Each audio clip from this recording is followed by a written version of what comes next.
ஆண்டவர் பயப்படாகட்டும். பாஸ்டர் 5 நிமிஷம் சொல்லியிருக்கிறார். 3 நிமிஷத்துல முடிக்க ஐயா செய்யும். ஆண்டவருக்கு பயப்படாகட்டும். ஒரு வசனத்தை நாம் வாசிப்போம். 1 நாளாகமத்தின் புஸ்தகம் 22ஆம் அதிகாரம், அதுல 11வது வசனமும் 12வது வசனமும்.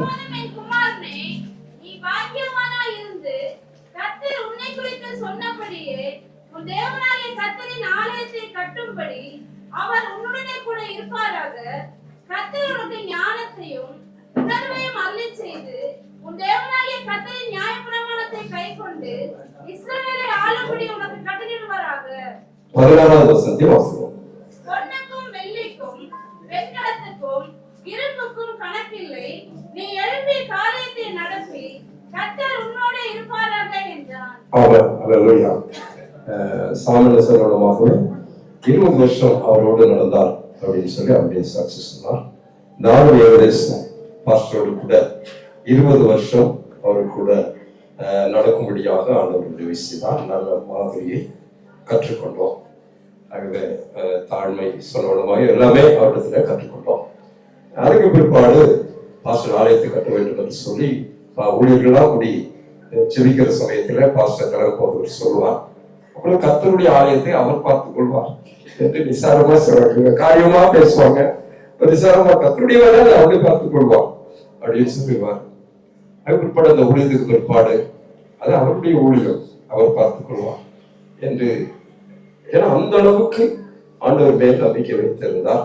ஆகவே இப்பொழுது நாம் பார்க்கிற நல்ல மனோகரமான ஒரு ஆலயத்தை கட்டுப்படியாக பாஸ்டர் பேட்டனை கர்த்தர் பயன்படுத்தி இருக்கிறார் என்று சொன்னால் அது ஆண்டவருடைய அனாதி தீர்மானம். ஆகவே பேட்டன் பாஸ்டருக்காக நான் ஆண்டவருக்கு நன்றி செலுத்துகிறேன்.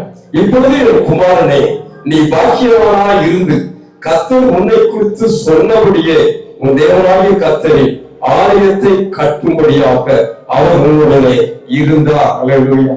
ஆலயத்தை கட்டும்படியும் மார்ச்ல தொடங்கி இப்ப நவம்பர் 27ஆம் தேதி ஆண்டவருடைய கிருபையினால இந்த ஆலயத்தை கட்டி முடிக்கும்படி ஆண்டவர் உதவி செய்தார். அவருடைய பிள்ளைகளையும் பரிசுத்தப்படுத்தி அலங்காரமும் மகிமையான வஸ்திரத்தை உடுத்து விட்டு ஊழியத்தை செய்யும்படி ஆண்டவருடைய கண்களில் பெட்டபாஸ்டுக்கு ஆண்டவர் கிருபை கொடுத்தபடினால அவருக்கும் அவருடைய துணைவியாருக்கும் அவருடைய அம்மாவுக்கும் அவருடைய குடும்பத்தை சேர்ந்த எல்லாருக்கும் நான் நன்றி செலுத்துகிறேன்.